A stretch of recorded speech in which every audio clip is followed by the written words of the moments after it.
ke kai yau da ban fara tafiya da ni a Kannywood ba har na zo nan da ba zan samu hawa kanta ba, kuma ba cika baki zan yi ba, amma ina jin kaf Kannywood bari maka ta mahaukaci ba na jin akwai da kai ni san fim in dai fim ba na jin akwai. Saboda haka so tari idan na ji mutane suna cewa MD ya hau kujerar nan ba abin da yi ba abin da yi ba abin yana wani dalilin shine ina son masana'antar ba na son masana'antar ba, duk sunan da ne ba da masana'antar ne an ya zan zo yi abin da ya kasance shine ya kai ni matsayin da nake ba na jin abin da zai, amma ya kamata mutane su gane wani abu. Hawa kujera wani abu ne, abin da ka je ka tarar a kujerar wani abu ne, sannan ragamar da kai ka ɗauko ka zo da ita shi ma wani abu ne.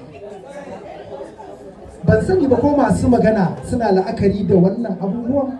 Na farko da mutum ya shiga ofis akwai policies ɗinsa da ya zo wadda a wannan akala zai canja. Akalla sai ka ɗau shekara ɗaya ko fiye da haka kana aiki akan wannan policies ɗin.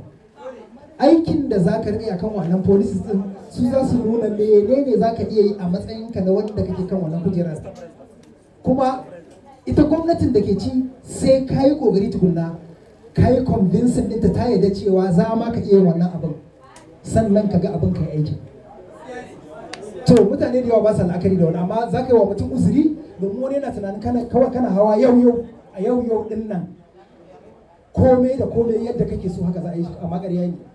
Sannan ita Nigerian Film Corporation an kafa ta ne da wata doka ta 1900 za a ce ko da 79.